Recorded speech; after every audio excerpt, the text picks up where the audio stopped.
Bienvenidas y bienvenidos a Moving On, el videopodcast dedicado a la movilidad del futuro. Un espacio para pensar, para cuestionar y sobre todo para avanzar. Este videopodcast de InMove by Rail Group está patrocinado, cuenta con el patrocinio de Tram y Talgo y con el apoyo de Acció, la agencia catalana para la competitividad de las empresas. La inteligencia artificial y los llamados data spaces, los espacios de datos, están transformando la forma en que entendemos y gestionamos la movilidad. Pero la tecnología no es neutra, es esencial garantizar que estas herramientas se utilicen para construir un sistema de movilidad más eficiente, más equitativo y más sostenible. Hoy nos planteamos qué impacto tiene la tecnología y los datos en la gestión de la movilidad, problemas y soluciones, riesgos y oportunidades. Y lo hacemos entrevistando a una autoridad en la materia, a Begoña Laibarra, directora general de Software Quality Systems y presidente también del grupo de trabajo de Data Science de InMove by Rail Group. Y en nuestra mesa de análisis tendremos a tres profesionales que utilizan la tecnología y los datos para mejorar la movilidad ferroviaria. Ellos son Ramon Espuga, CTO y CEO de Emotion Analytics, Albert Vigorra, experto en movilidad y digitalitzación del Centre de Gestió de la Informació de la Mobilitat, y Vidal Roca, Manager Mobility de PTV Group en España y Portugal. Empezamos, en marcha. Bien, hoy nos acompaña Begoña Laibarra, directora general de Software Quality Systems, SQS, ¿no? SQS, ¿Le llamáis? Efectivamente. Y además eres la presidenta del grupo de trabajo de Data Science de InMove. Acumula más de 25 años al frente de esta consultoría de software y se centra, una consultoría que se centra en garantizar la calidad y el cumplimiento de requisitos en entornos regulados como es la operación ferroviaria, pero entre muchos otros. Sí. Es un lujo tenerla. Ha venido de Bilbao para estar en nuestro video podcast, por lo tanto te lo agradecemos muchísimo. Muchas gracias y bienvenida, Begoña. Explícanos con algo más de detalle exactamente qué hacéis en SQS, sobre todo alrededor del mundo de la movilidad, del ecosistema y el mercado de la movilidad. Vale, esto lo que hacemos aseguramiento de la calidad de software, como has dicho, ¿no? Trabajamos tanto a nivel de lo que es calidad de producto, verificar y validar sistemas, ¿vale? Sí. Fundamentalmente sistemas críticos de seguridad. En este ámbito trabajamos para ferrocarril y equipos médicos, y también calidad de proceso. Ayudamos a las empresas a optimizar su proceso de desarrollo de software y de pruebas. Eso es lo que hacemos. Llevamos muchos años trabajando, como has dicho, llevamos 25 años trabajando, sí. Y en este camino de dar este servicio hemos intentado siempre hacer un esfuerzo por productificar nuestros servicios. Ha sido una cosa que siempre teníamos en mente. Y hemos creado pues toda una serie de laboratorios con los que poder hacer pruebas de forma remota. Entonces somos capaces de probar pruebas de accesibilidad, de pruebas de seguridad, de pruebas funcionales, etcétera, etcétera, ¿vale? Y hace cosa de 10 años entramos en contacto con el mundo de los espacios de datos, ¿no? Y entramos en contacto con el mundo de los espacios de datos desde la calidad. O sea, empezamos... De hecho, desde el año 2023 somos el primer laboratorio acreditado para certificar componentes de espacios de datos, el único en el mundo. Hemos certificado los conectores que actualmente están certificados en el mercado.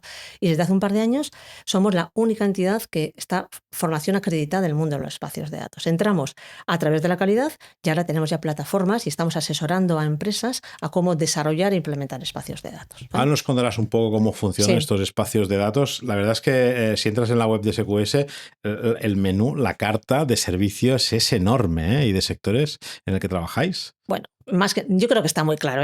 Probamos sistemas, verificamos y validamos sistemas, ayudamos a montar entornos automatizados de prueba. Ese es nuestro core, ¿vale? Sí. Lo que pasa es que en el mundo de los espacios de datos, lo que hemos conseguido de alguna manera, tenemos mucho expertise en ambas partes y hemos conseguido generar producto. Claro, ¿vale? Y valor añadido alrededor de servicios. En torno a servicios. Efectivamente, está porque lo que tú decías, o sea, hay que dar confianza a la gente, ¿no? Y es un poco esa la parte que ¿Por qué? La respuesta seguramente será muy obvia, pero ¿por qué es tan importante la validación y la verificación de software en el sector ferroviario? A ver, el software ha pasado de ser un componente de un equipo a ser realmente la tecnología con la que desarrollamos la funcionalidad, la seguridad y la calidad de los componentes de seguridad de un sistema. O sea, las actividades de validación lo que te permiten es garantizar que un sistema hace lo que tiene que hacer. Y las actividades de verificación lo que te consigues hacer es que realmente un sistema se ha desarrollado como tiene que desarrollarse. En un entorno tan regulado como el ferrocarril, donde hay unas normas tan estrictas, las actividades de verificación y validación están súper regladas. Te dicen qué técnicas tienes que emplear, cuál es el perfil del equipo que tienes que emplear. ¿Para qué? Para garantizar dos cosas. Para garantizar fundamentalmente que un sistema es de calidad, fiable, disponible, mantenible, cumple y que es seguro. seguro desde el punto de vista funcional y cada vez más desde el punto de vista de la ciberseguridad. Ya no podemos separar seguridad funcional de ciberseguridad. Correcto. Eso en la parte de seguridad, pero si nos fijamos ahora en la cantidad de software que la transformación digital está introduciendo al sector del ferrocarril, nos estamos dando cuenta que softwares que no son, o sistemas o componentes software que no tienen impacto en la vida humana, un fallo tiene un impacto muy grande. Tiene un impacto muy grande en la disponibilidad de un sistema, tiene un impacto muy grande en la percepción que los usuarios, nosotros, tenemos sobre el ferrocarril, sobre un sector determinado. Entonces, las actividades de verificación y validación que tradicionalmente están muy linkadas o siguen muy linkadas a los componentes de seguridad, señalización, control, tienen muchísima importancia en los sistemas que no son de seguridad. Y tenemos que ser capaces, y somos capaces de desarrollar estrategias de validación que se adecúen a lo que estamos probando. Por ejemplo, en el caso de una web, nadie puede imaginar que la web no sea accesible. Nadie puede imaginar que una web caiga ante picos de carga. ¿Por qué? Porque genera una mala imagen, no solo una mala imagen, genera una distorsión en la operativa de un sistema. Entonces, la verificación y validación, para mí, era una herramienta clave para validar sistemas de seguridad y está siendo una herramienta clave en la transformación digital eficaz de los sistemas. Además, entiendo que en este sector los softwares no todo el mundo utiliza el mismo software, ¿no? Sino que hay un montón de programas informáticos distintos, ¿no? Que vosotros tenéis que validar. O sea, nosotros en la parte de seguridad, de alguna forma tenemos un conocimiento de dominio. Hay que tener dos tipos de conocimientos, un conocimiento de dominio y un conocimiento tecnológico. En la parte de sistemas de seguridad estamos especialmente especializados en sistemas de señalización y de control, ¿vale? Eso está claro. Tenemos un conocimiento de dominio en RTMS, conducción autónoma, etc. En la parte de software general, vamos a llamar de esa manera, ahí te encuentras muchos tipos de software. Bien, lo interesante es diseñar una estrategia de pruebas que esté orientada a paliar los riesgos que tiene ese sistema en ese entorno determinado. Y entonces, de alguna forma, lo que tú tienes que intentar es garantizar que ese sistema es robusto para el entorno en el que está operando. ¿Vale? Sí. Te quería preguntar, en líneas generales, ¿cómo crees que es la calidad del software y de los datos de las empresas que operan en el sector ferroviario en España?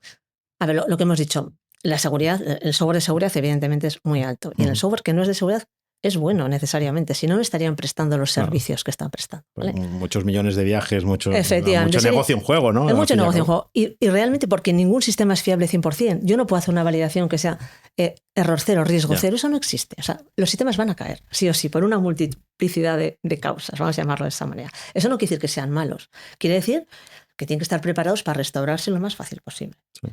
Y a nivel de datos que tú comentabas, yo creo que el problema está en que más que decir qué calidad de datos, yo creo que si usamos datos, los datos que usamos son de calidad, pero recopilamos muchos datos que nunca usamos.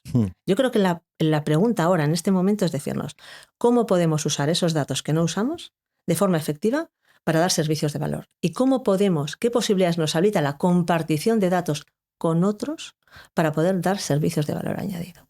Correcto. Es decir, el gemelo digital del tren. El gemelo digital del tren es una oportunidad no solamente para todos los agentes en torno al tren, para el que hace mantenimiento, para el viajero, para el que vende billetes, ¿vale? Y eso solo se consigue si entidades diferentes comparten datos. Yo creo que nos tenemos que plantear ahora realmente qué posibilidades nos da la compartición para optimizar nuestros procesos y para dar más servicios de valor. Sí, hemos pasado unos años como obsesionados, ¿no? Con meter sensores en todas las partes, acumular datos de cualquier manera y ahora que los tenemos ya no sabemos ni dónde meterlos y dices, bueno, ¿y ahora cómo conseguimos extraer información de valor que se traduzca en negocio y en mejoras para el usuario con todo esto, ¿no? Con todo eso. Ese es el momento en el que estamos. Estamos en el momento de poder, de alguna forma, ordenar esa información y compartirla. Y para compartirla, lo que decíamos antes, la gente no comparte por compartir. Yo no comparto datos por compartir. Comparto datos si tengo un interés, ¿no? Sí. ¿Qué diferencias encuentras entre la madurez digital del sector ferroviario en España y en otros países europeos donde también trabajáis? A ver, vamos a ver. Nosotros trabajamos en un tema muy tecnológico y yo no puedo encontrar diferencias. Todo lo contrario. España es un país donde es un referente en alta velocidad, es un referente en movilidad urbana, o sea, es un referente internacional, ¿vale? Y desde el punto de vista de las empresas que tenemos en este país, tanto nacionales como internacionales, son muy potentes tecnológicamente, ¿vale? Y tienen mucho grado de innovación, tienen una presencia en los proyectos de I+D internacionales muy alta, en el Shift to Rail, Europe Rail, ¿vale? Y exportan, eso no hay que negarlo en el exterior, ¿vale? ¿Que hay retos que tenemos que abordar en transformación digital? Pues sí, estoy de acuerdo que tenemos retos que tenemos que abordar, pero creo que tenemos los instrumentos aquí mismo, ¿vale? Para poder abordar esos retos. Y también creo que tenemos entidades clústeres, asociaciones, que están ayudando mucho a acercar los centros tecnológicos con la industria, con las operadoras, para intentar de alguna forma mejorar y abordar esa transformación digital. O sea, sí creo que tenemos... En lo que a mí respecto, creo que tenemos que aprovechar los recursos tecnológicos que tenemos en el sector del ferrocarril. Y tenemos empresas muy grandes tractoras y muchas pymes, que son tejido industrial muy importante en este país, ¿vale? Y que son de mucho valor añadido. Vamos a lo que son los data spaces, o espacios de datos. Cuéntanos exactamente para qué sirven y cómo son de importantes. ¿Qué son? ¿Para qué sirven? ¿Cómo son de importantes? ¿Cómo funcionan? A ver, tenemos que partir de un hecho, lo que hemos dicho antes. El dato es muy importante, vamos a llamar de esa manera. Lo necesitamos. No podemos pasar sin él. Y sobre todo, no podemos desarrollar la IA si no tenemos datos. No podemos calcular la huella de carbono si no tenemos datos de toda la cadena de valor. O te la pido a ti uno a uno, o tenemos un problema. O el pasaporte digital. Entonces, un espacio de datos realmente es una tecnología, es un entorno en el que participantes que no necesariamente se conocen pueden compartir datos de forma descentralizada, soberana y segura, siguiendo unas reglas de gobierno aceptadas por todas las partes y de alguna forma con un objetivo, con un propósito, ¿vale? Soberano, ¿qué significa? Que yo tengo los datos en mi casa y yo los comparto contigo si quiero y cuando quiero, ¿vale? ¿Segura qué? Porque estoy utilizando unas infraestructuras certificadas, seguras. Y además, todas las entidades que están en ese espacio están perfectamente identificados digitalmente, ¿vale? Por lo tanto, sabemos con quién compartimos los datos. Todas las transacciones en ese espacio quedan registradas. Tú sabes tu dato, quién lo ha descargado y quién no lo ha descargado. El tema del modelo de gobernanza, es decir, hay un modelo de gobierno donde establecen qué reglas, quién participa en el espacio y quién no participa en el espacio, qué legalidad o qué condiciones hay en ese espacio. Y tenemos un propósito muy importante. Un objetivo. Pero no tiene por qué ser común el objetivo. Cada organización lo puede utilizar para su fin. En los datos sí, pero realmente cuando tú te unes a un espacio de datos, ese espacio tiene que tener un propósito. Vale. O sea, el propio espacio. Mi propósito puede ser crear un marketplace de datos para la movilidad. Es el ejemplo del Mobility Data Space. El Mobility Data Space es un espacio de datos de movilidad alemán, que lo conocen, no sé si lo conoces, ¿no? Que lo que han hecho es entidades comparten datos de movilidad muy diversa. ¿Para qué? ¿Cuál es el propósito? Poder generar servicios de valor añadido en torno a esos datos. Yo comparto, hay datos de todo, de atmosférico, de tiempo, hay datos de conducción, de BMW comparte datos, un montón de gente comparte datos. Y hay entidades, muchas son startups, que lo que han creado es aplicaciones de valor añadido en torno a esos datos. Correcto. Entonces, ¿cuál es la misión? Crear un marketplace de datos de movilidad. ¿Cómo ha evolucionado ese es el core que tenía? Después de muchos años, pues ahora estoy viendo, pues están organizando eventos para poder conocerse y juntarse. Claro, es que aquí iba yo. Ese es un poco el tema. Pero en España hay la cultura, es decir, el sector ferroviario en España es como es y ha venido muchos años pues con una gran operadora pública y con un mercado poco liberalizado hasta hace pocos años. ¿Hay cultura en general de compartir y de colaborar? ¿O es la asignatura pendiente que tenemos? Que la tenemos que hacer, porque tenemos unos retos. Es que no hay. Mira, un ejemplo es el automóvil. Hay otro espacio de datos que es Catenaix. Catenaix es un ejemplo de una iniciativa privada que se ha creado y está todavía luchando ¿para qué? Para poder implementar toda la regulatoria que tienen. Lo que te comentaba, huella, pasaporte digital. Todo ese tipo de requisitos que tenemos en este momento para la sostenibilidad, vamos a llamar de esa manera, ¿no? Un post de la sostenibilidad, obligan a que compartamos datos. Yo no puedo saber la huella de un viaje si no tengo los datos de todos los elementos del viaje. Yo no puedo saber la huella de un coche si no tengo los inputs o las entradas de toda la gente que ha participado en la fabricación de ese coche. Entonces, de alguna forma, hay que buscar un motivo. Por eso decía el uso. Tenemos que buscar una razón por la que compartir. Nadie comparte por compartir. Hay que romper esa barrera de compartición creando espacios de datos que tengan un propósito de verdad. No un propósito de compartir por compartir. Yo no lo voy a hacer, yo no compartiría. Pero si a mí me das un propósito interesante, lo hago. Si a mí me dices, mira, he creado un marketplace de datos y dices, oye, pues a mí me puede interesar compartir mis datos porque así luego puedo yo usar los datos de otro y puedo hacer mis cosas. Pues me interesa. Es todo una situación de win-win, ¿me entiendes? No es un tema de que... No, esta es la filosofía del clúster, ¿no? Es que es la realidad. De sumar para multiplicar resultados. No, está Entonces, claro. Nadie pone, vamos a compartir. No, yo no estoy a favor de eso. Yo creo que tenemos que decir, mira, yo tengo una necesidad, tengo un problema, tengo un propósito, tengo un objetivo. ¿Se puede solucionar con un espacio de datos? Hagamos un caso de uso. Hagamos un caso de uso pequeño, ¿me entiendes? Pequeño y demostremos que ese caso de uso es viable. Y con esa viabilidad crezcamos. Y hagamos fácil a la gente que se quiere unirse. No pongamos pegas a la gente que se quiere unir. Claro. Hagamos las cosas fáciles. Porque ¿entiendes? todo esto está regulado desde un punto de vista legal o no. O sea, el tema de los espacios de datos, su funcionamiento. A ver, vamos a ver. Europa está apostando por los espacios de datos, ¿Sí? eso está claro, ¿vale? Y de alguna forma hay regulatoria general de tratamiento de datos que están favoreciendo la compartición de los datos. Eso es un tema. Por otro tema, desde el punto de vista de espacios de datos, hay entidades que están trabajando en generar arquitecturas de referencia para espacios de datos. Correcto. Y hay entidades, como por ejemplo un proyecto que se llama el DSSC, Data Space Support Center, que está generando estándares de referencia para modelos de gobernanza, para modelos de compartición, para modelos tecnológicos. ¿Me entiendes? O sea, sí que hay muchos. Nadie puede decir que tu espacio de datos sea como quiere ser, es tu espacio de datos, ¿me entiendes? Pero sí que hay, de alguna forma, unos modelos de referencia de cómo debe ser un modelo de gobernanza, cómo debe ser un espacio de datos, ¿vale? Sí, sí. Pero sí es así. Ahora estamos en pleno hype de la inteligencia artificial. Sí. ¿Cómo está cambiando las reglas de juego en vuestro ámbito de negocio? Porque esto no funciona sin datos masivos, no 4, sino, bueno... Bueno, yo creo que una de las cosas que vemos de espacios de datos es una herramienta fundamental para desarrollar la inteligencia artificial. Una de las cosas que necesita la inteligencia artificial son datos. Sí. Y entonces, de alguna forma, yo creo que es una herramienta que se está revelando muy interesante para poder capturar o poder disponer de los datos que necesito para desarrollar mis modelos de aprendizaje o mi inteligencia artificial.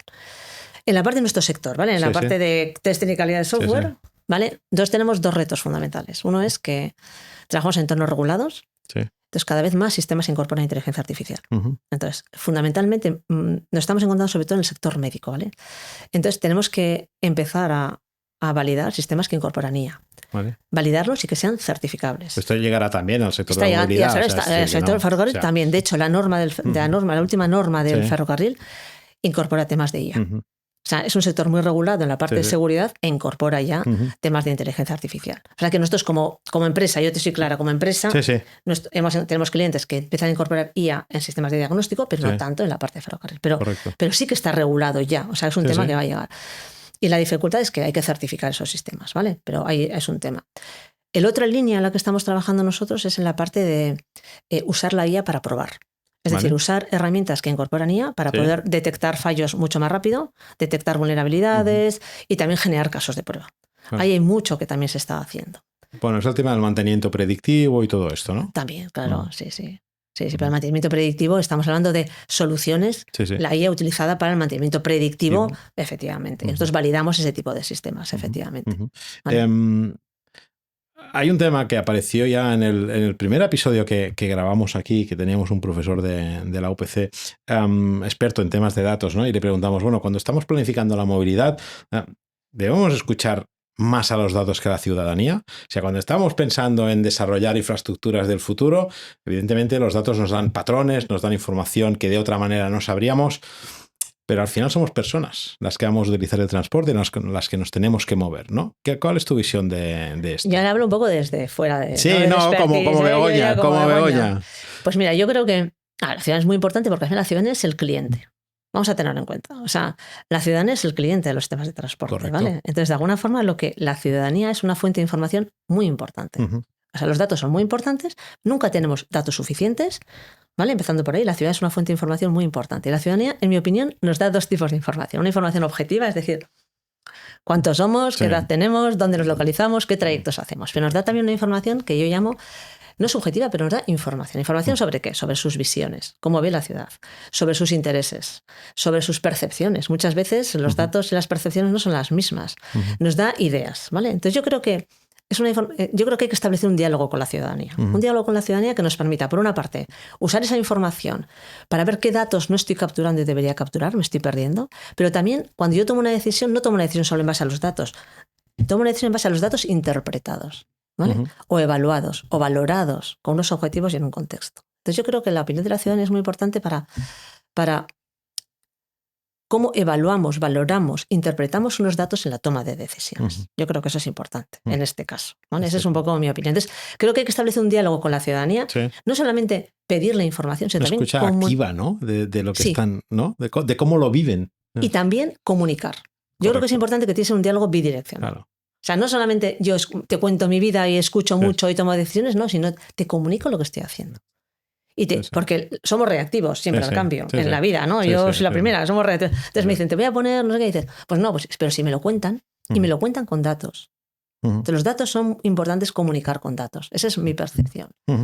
Y creo importante una cosa que yo creo que estamos en el mundo de los datos. Yo creo que cada vez tendremos datos para poder simular decisiones antes de adoptarlas. Correcto. Y esa información de poder simular qué pasa si cambio la trayectoria esta que uno para otro, deberíamos cuantificarla en datos y deberíamos mostrarla y deberíamos contarla y deberíamos ser transparentes.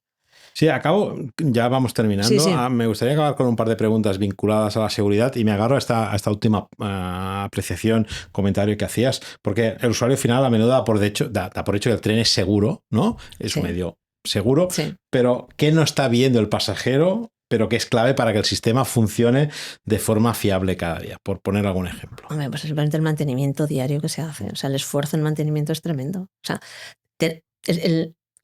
para poner en marcha un sistema de ferrocarril, primero pasan un montón de certificaciones. El software y el sistema es un montón de pruebas. Y luego hay mantenimiento diario. Bueno, diario, tanto de la infraestructura como con el material rodante. Y luego tenemos unos profesionales que saben responder ante situaciones de problema, que eso es fundamental. O sea, no solamente los sistemas no funcionan solos, los sistemas se operan por gente. Entonces, ante un fallo, tenemos gente que es capaz de resolver muy rápidamente las situaciones. Luego estamos constantemente monitorizados, etcétera, etcétera. Y me gustaría acabar con algo que has apuntado también durante la entrevista, que es el tema de la ciberseguridad, porque me parece crítico. Cada vez, todo el mundo, todas las autoridades siempre insisten en la idea de que no se invierte lo suficiente, que esta gente va muy por delante, que un día vamos a tener un susto.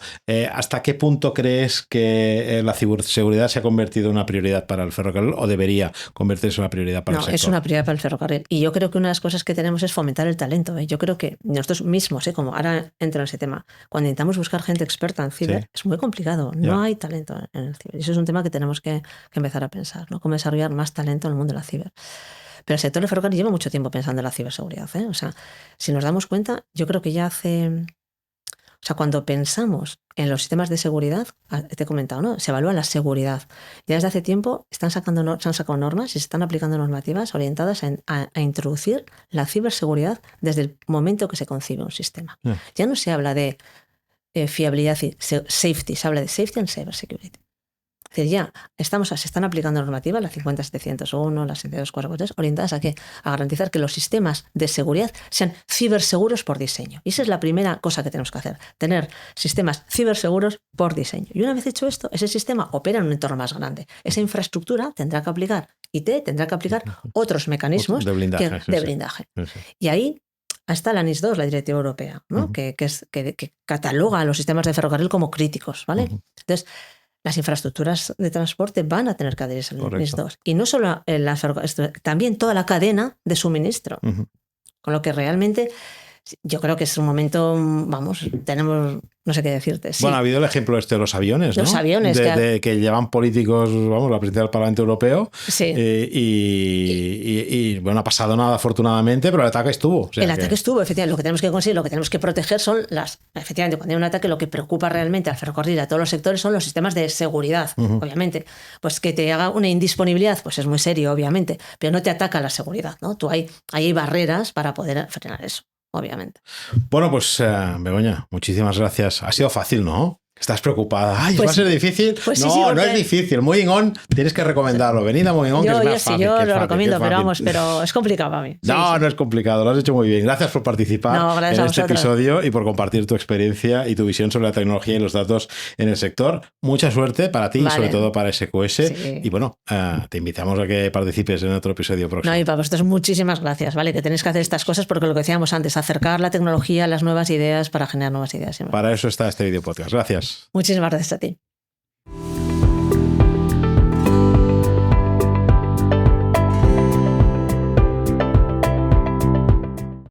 Lo que tenemos aquí nosotros se llama Proyecto Hafnia, ¿vale? Es un proyecto que está intentando montar la primera o la librería de Computer Vision, de desarrollo de inteligencia artificial más grande del mundo, usando solo datos compliance y éticos.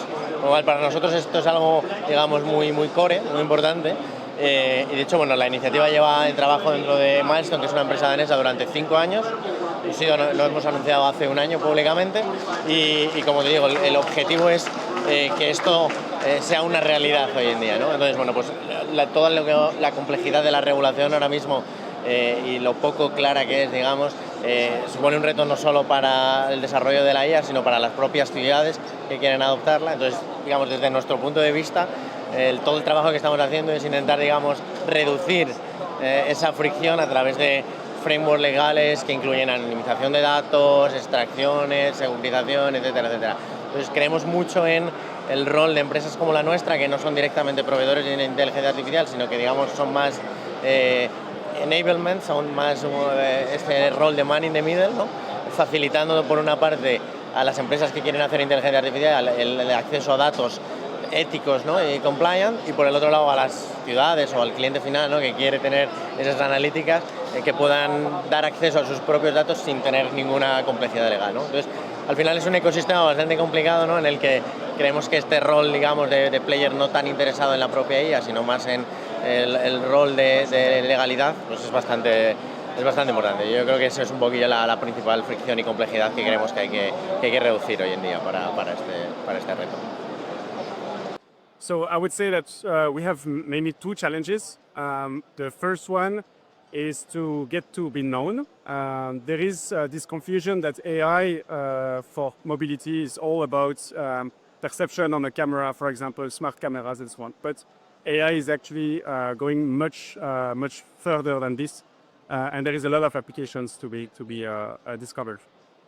The second challenge that we are facing is the fact that people always seem to think that AI is some kind of a very far-fetched idea that will be difficult to implement. And the reality is that today we have AI implementation across cities everywhere, and this is not necessarily some kind of a science fiction dreams. You know, it's very practical and sometimes actually very simple. So I guess I would summarize this as saying it seems a bit complex and overwhelming, but actually, at the end of the day, we want to bring value for the cities with a very concrete and simple use cases. Y ahora abrimos nuestra mesa de análisis para profundizar sobre datos y tecnología en el ámbito ferroviario. Nos acompañan a Ramon Espuga, que es CTO y CEO de Emotion Analytics, Albert Vigorra, que és experto en mobilitat i digitalització del Centre de Gestió de la Informació de la Mobilitat, y Vidal Roca, que es Manager Mobility de PTV Group en España y Portugal. Gracias a todos y bienvenidos. Para empezar y para comprender un poco el background de cada uno, os voy a pedir que resumáis brevemente qué hacen vuestras respectivas organizaciones y cuál es vuestra misión en ellas. Si te parece, empezamos contigo. Sí, mira, yo vengo del Centro de Gestió de la Informació de la Mobilitat. Nosotros venimos a ser el hub de la movilidad en Cataluña y trabajamos en 4 grandes verticales, ¿no? La integración de todos los datos de movilidad, de toda la oferta en tiempo real y en estático, la estandarización de estos datos, la difusión de estos datos tanto a planificadores como a usuarios, y toda la parte de la transferencia del conocimiento de estas 3 patas que he dicho anteriormente. Y yo estoy básicamente en este último bloque de la transferencia del conocimiento y de cómo acompañar a la innovación aplicada a la movilidad. Ramón. Vale. Pues en Emotion Analytics desarrollamos un software que lo que hace es coger la señal de las cámaras de vídeo de nuestros clientes y transformarlo mediante visión artificial en datos. Entonces, estos datos tenemos 2 grandes casos de uso. Por un lado es para ofrecer información para tomar decisiones en base a datos a nuestros clientes, y otro es para mejorar la seguridad de las personas mediante alertas, por ejemplo, de peleas, robos o cualquier tipo de incidentes que puedan ocurrir. Estamos en diferentes sectores. Nuestra solución más importante es en el sector del transporte y movilidad, pero también estamos en Smart Cities o en seguridad ciudadana, por ejemplo. Y tú eres el responsable técnico. Sí, soy director técnico y socio fundador de la compañía, cofundador. Muy bien. ¿Vidal? Bien, pues también nos centramos en el campo de la movilidad. PTV Group es una empresa privada a nivel global. Nos dedicamos desde hace casi 50 años a desarrollar metodologías y software para entender y analizar la movilidad como sistema, desde los programas basados en MS2 hasta ahora basados en las plataformas en la nube, empezando por Alemania y Europa hasta todo el mundo, pasando pues por África incluso en los últimos 20 años. Y sí, se emprendió en un principio para ayudar a los consultores a entender tener una herramienta para entender la movilidad, y ahora ya pues incluso atendiendo a autoridades de transporte, ministerios, etcétera. Por lo tanto, hay muchas ciudades en las que la gente se mueve de una manera determinada, ¿no? Gracias en parte a las herramientas, ¿no? En el fondo, PTV, sí, ¿no? a veces nos dicen cómo es que hay un problema en esta ciudad. La verdad es que del problema a la solución hay un gran camino, pero sí, exacto, por ahí. Ahí detrás están algoritmos de PTV. Muy bien. Ahora comentabas, ¿no? Desde el MS2 hasta ahora que hay las soluciones en la nube y la inteligencia artificial, ¿cómo han evolucionado estos? La pregunta es abierta a todo el mundo, ¿eh? Si quieres empezamos contigo, pero ¿cómo han evolucionado estos sistemas de modalización de la movilidad con el uso de datos masivos en la inteligencia artificial? Muchísimo, o sea, muchísimo. Yo recuerdo trabajar con, bueno, el típico, o sea, muy manualmente. Los datos se tenían que buscar, eran caros de buscar, no estaban, no se sabía dónde buscarlos, e incluso, bueno, a veces eran en papel, etcétera, hasta hoy que tenemos una avalancha de datos y en ese sentido ha evolucionado mucho. Sí que se le saca más información a los datos, sí que estamos en esa posición de automatizar y digerir estos datos para transformarlos en valor, en información, pero aún hay mucho trayecto para recorrer. Vosotros también sí. desde el DataSeek, ¿no? También supongo habéis visto una evolución increíble, ¿no?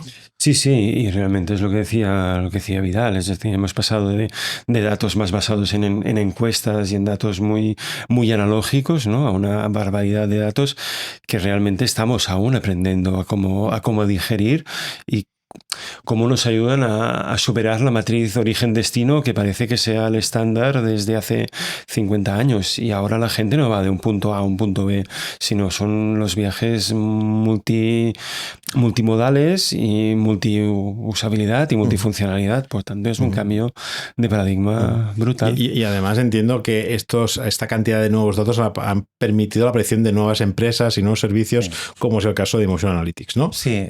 Porque sin datos sería muy complicado lo que hacéis vosotros. No, hombre, por supuesto. A ver, nosotros actuamos como un sensor en este caso de toma de datos, y nos permiten además, o permiten a empresas como, por ejemplo, como PTV, a generar mejores modelos o modelos continuos. Un caso de uso real, por ejemplo, uno de nuestros clientes hacía una medición una vez al año de aforos en el transporte, ¿no? En sus vehículos. Contrataba un montón de gente que iba personalmente a contar una vez al año cuánta gente subía y bajaba en cada vehículo. Esto lo hemos sustituido por nuestro sistema, que está contando en tiempo real 24 horas, 7 días a la semana, ¿no? Esto nos permite, primero, no tener una medición de un día, sino tener cuánta gente sube y baja, ¿no? permanentemente este dato. Nos permite también realizar simulaciones y ver cómo actúan o cómo funcionan al día siguiente. No hace falta esperar al año siguiente a ver cómo cambia. Si yo he hecho la simulación, cambio algo y veo cómo responde, ¿no? Entonces es muy importante tener esta calidad que nos permite ser mucho más rápidos y nos permite verificar realmente cómo está funcionando, ¿no? Y entiendo también desde el punto de vista de la planificación, que es sobre todo lo que hacéis vosotros para definir estrategias de futuro. Es decir, vale, sabemos cómo la gente se comporta, ¿no? Estos patrones, pero si tenemos que diseñar la movilidad del futuro, sin esto también sería muy complicado. Sin duda, sí. O sea, no solo se ha avanzado en temas de datos, en temas algorítmicos, yo creo que una cosa lleva a la otra, sino que también las posibilidades de moverse son ya muchas más. Y además nos hemos, incluso en tema de horarios, de patrones de movilidad, pero también de posibilidades de moverse, todo es un poco... Hay más posibilidades, eso hace el sistema mucho más complejo, más interesante. Más trabajo para PTV. Sí, más caro para las organizaciones. Claro, las soluciones tecnológicas, todos trabajáis con software, todos trabajáis con soluciones tecnológicas.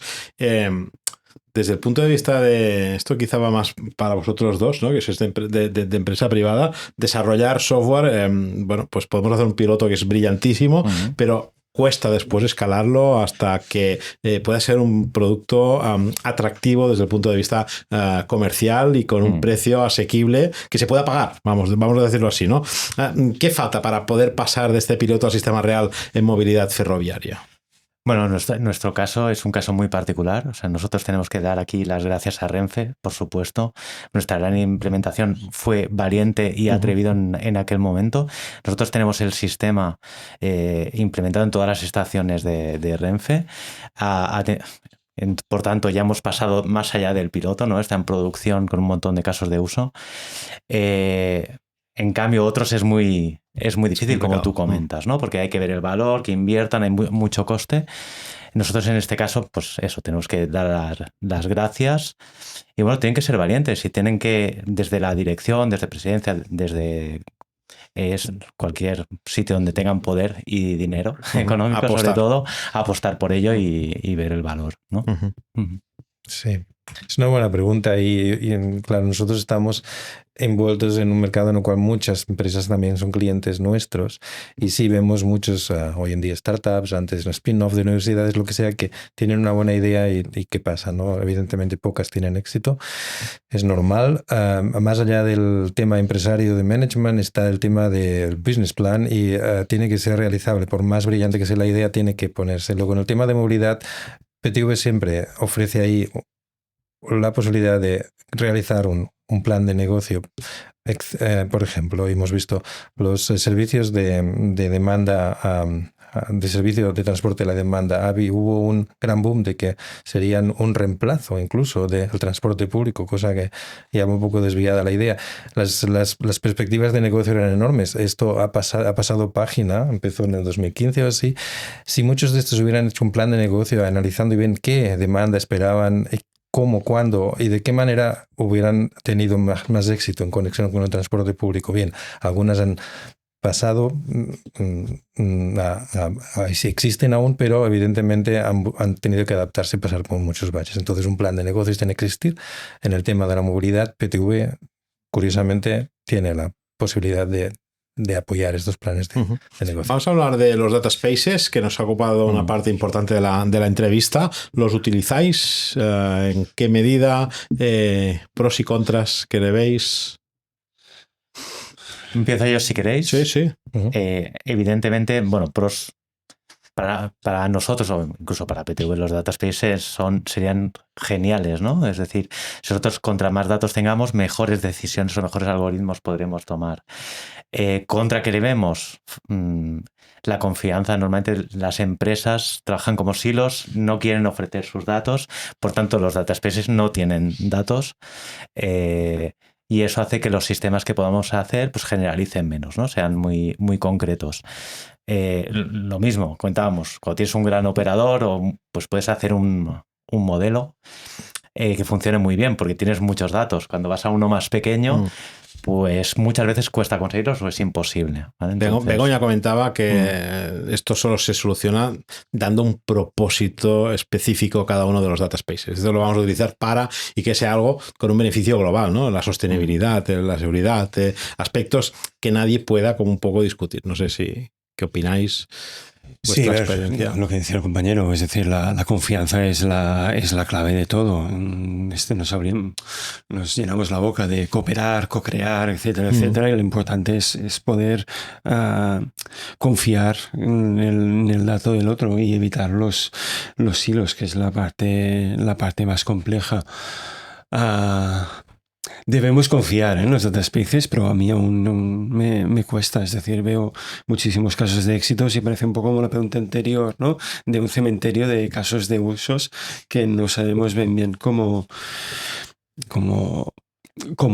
resolver. Bueno, confianza, sí, vamos a creer. Yo lo basaré en un ejemplo. Antes digo que sí, el potencial es enorme, hay mucho que hacer y nos encontramos con estos temas de colaboración, etcétera, pero la información que se puede extraer de los datos hoy en día es mucho más de lo que estamos extrayendo ahora, por las razones que sean.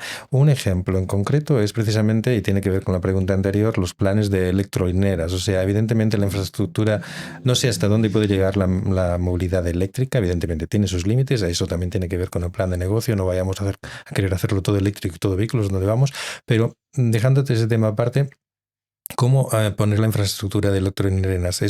Son territorios grandes.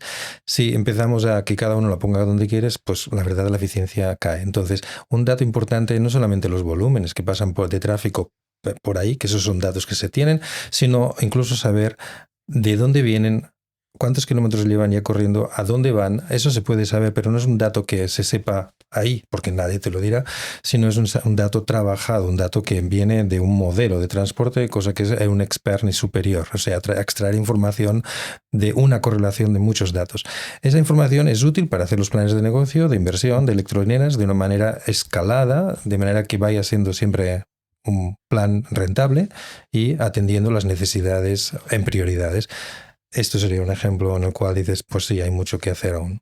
Porque de lo que comentáis, uno de los aspectos más, vamos a decirlo, delicados es la gobernanza de los datos. No es tanto la adquisición, la captación de los datos, sino la gobernanza. ¿Quién la debe liderar? ¿La administración pública, los operadores, consorcios mixtos?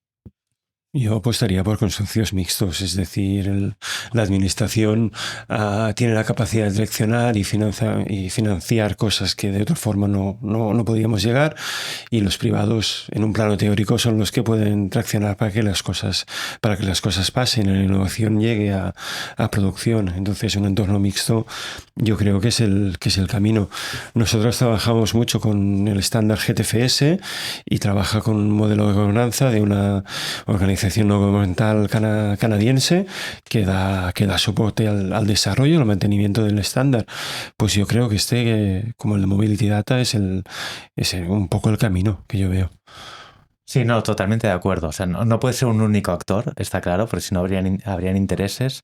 Si vamos a la administración pública, nos va a garantizar el interés general, pero igual nos falta relevancia de datos, por eso necesitamos a los operadores que van a garantizar que haya un dato relevante. Entonces, este consorcio mixto pues se equilibraría un poco, ¿no? La innovación y la responsabilidad de los datos, ¿no? Yo tengo una pregunta, y es que, o sea, al final ahora estamos, evidentemente, como hablaba Vidal, tenemos avalanchas de datos, auténticas avalanchas, pero las herramientas que disponemos de hoy en día pueden ayudarnos a lograr una movilidad más inclusiva y sostenible, o simplemente más eficiente. Es decir, ¿cómo conseguimos que estos datos no solo sirvan para optimizar los costes, sino también para que tengan un retorno mayor al colectivo de la sociedad?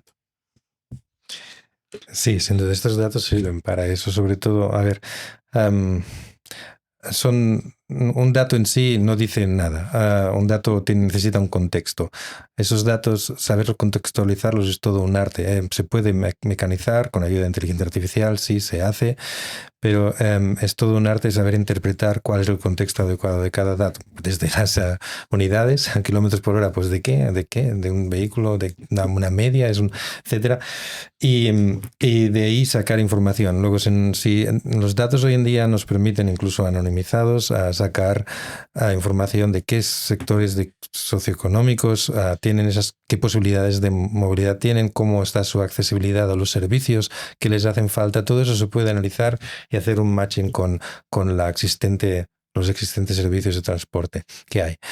Y ver qué necesidades. No es lo mismo ¿por qué no? Una mujer que trabaja en el turno de noche y vive no sé dónde, a que uno que vive en el centro y sencillamente tiene el trabajo o el supermercado al lado. Todo eso se puede desagregar, anonimizando, y tener en cuenta tanto los aspectos de equidad como de medio ambiente, como de seguridad, todo. O sea, pues son muchos datos y se tienen que ir relacionando.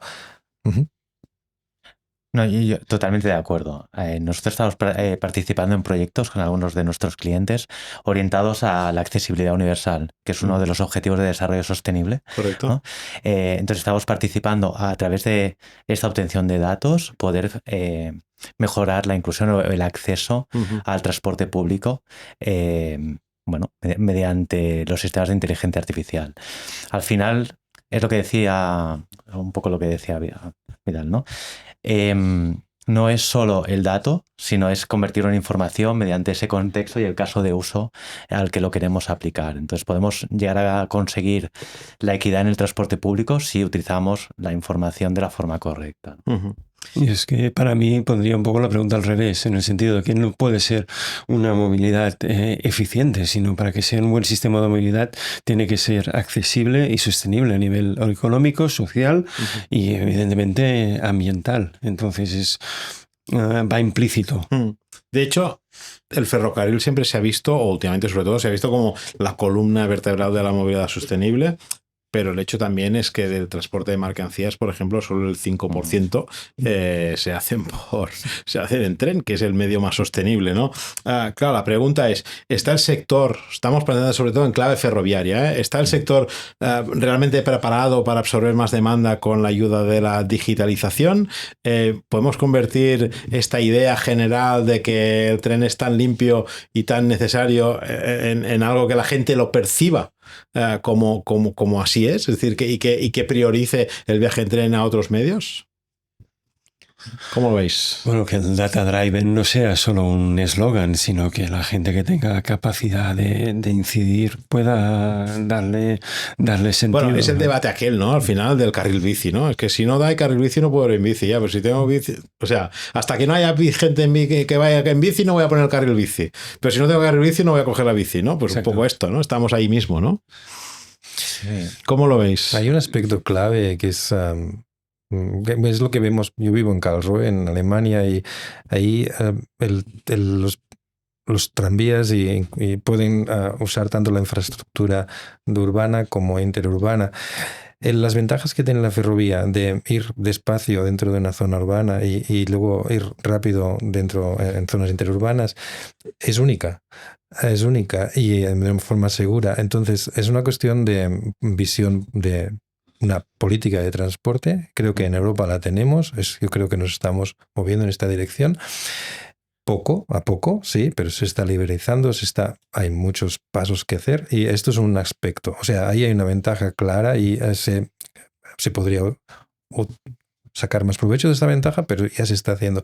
La otra es la que estabas enfocando tú, es la de cómo mover más demanda ahí. Yo creo que tiene el hecho de que yo pueda salir de casa, coger el tranvía y luego ir conectando siempre con ferrovía hasta el destino, ya es una ventaja, pero si eso incluso después lo podemos ir mejorando en base a el feedback de las necesidades de cada viaje, de forma agregada o desagregada, pues se irá captando demanda. Sí, yo creo que los ingredientes, o sea, ante la pregunta de si está el sector preparado, yo creo que los ingredientes sí que los tenemos, ¿no? O sea, los ingredientes están. Uno es la integración multimodal que comentábamos, otro sería las herramientas de mantenimiento predictivo, ¿no? Para adelantarnos a los problemas, y la última sería la gestión inteligente de la capacidad, ya sea en slots o en horarios. Técnicamente o tecnológicamente los tenemos. Otra vez que tengamos la velocidad suficiente para implementarlo sobre las infraestructuras a medida que la demanda va creciendo, ¿no? Ahí es donde tenemos que poner recursos para implementarlo realmente a la velocidad adecuada.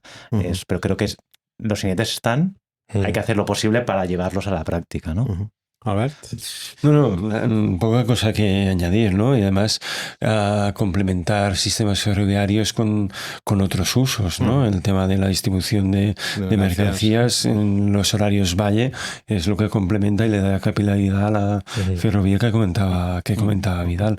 Completamente de acuerdo, Ramón, en que los ingredientes están encima de la mesa. Solo hace falta hacer un buen pan. Ya para terminar, os voy a pedir que hagamos un ejercicio un poco de ficción. Nos situamos en el año 2035, a 10 años vista. ¿Cómo os imagináis el panorama ferroviario desde un punto de vista de todo, ¿no? Desde la operativa, desde la sostenibilidad, desde el punto de vista del uso, de la planificación? ¿Cómo? Pues empiezo yo y la tengo bastante... Bueno, una cosa la tengo bastante clara. Mi sueño es tener como está el Deutschland Ticket, pero a nivel europeo, que yo pueda moverme con tren por toda Europa, cogiendo la Renfe, cogiendo igual como, incluyendo la zona urbana del origen y el destino. O sea, yo vengo de Barcelona, yo cojo el metro y con un ticket yo me puedo mover metro hasta Karlsruhe. Ya claro, estoy mirando mi visión.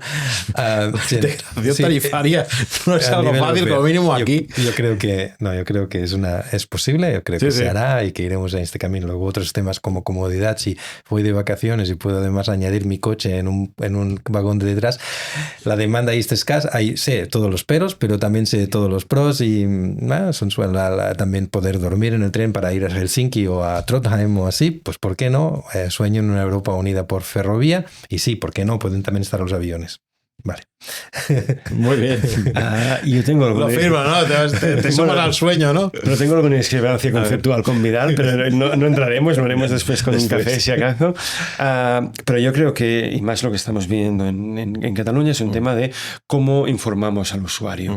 Y para mí es el objetivo a 5, 10 o a un año vista, de informar mejor al usuario. Problemas van a haber, esto es por supuesto, tenemos que informar mejor al usuario, así que lleve mejor la información. Sí, pues yo estoy un poco entre los dos, yo lo veo un poco igual, ¿no? Al final tiene que ser algo que sea sin fricciones, ¿no? Lo que se dice, bueno, en inglés está el frictionless, ¿no? Entonces que yo pueda salir de mi casa, tener un transporte multimodal bajo demanda, porque no tengo el tren en mi casa, ¿no? Pero de alguna forma puedo salir, puedo tener el medio de transporte que más me gusta, un patinero, una bicicleta o mi vehículo privado, saber dónde puedo aparcar, dónde puedo llegar, cómo va de ocupado, cuáles son los horarios, si hay alguna incidencia o no, por tanto, digitalizado, ¿vale? Y que pueda llegar a donde queda, evidentemente, europeo como mínimo o mundial, ¿no? Sin barreras, si puede ser sin tickets o que no me entere que pago, que ya me cobren fácil y eficiente y limpio, ¿no? Sobre todo. Perfecto, pues Ramon Espuga, CTO i CEO d'Emotion Analytics, Albert Vigorra, experto en movilidad y digitalización del Centre de Gestió de la Información y la Movilidad, y Vidal Roca, Manager Mobility de PTV Group en España y Portugal. Muchas gracias por venir a acompañarnos, participar en Moving On y sobre todo muchas gracias por compartir vuestras reflexiones sobre todo este aspecto esencial en la planificación y la gestión de la movilidad. Y gracias también a nuestros patrocinadores, a Tram Talgo, así como a Acció, la agencia de la Generalitat de Cataluña para la competitividad empresarial, y por supuesto gracias a todas las personas que habéis seguido este episodio y que seguro que también vais a seguir el siguiente de Moving On. Hasta el próximo episodio.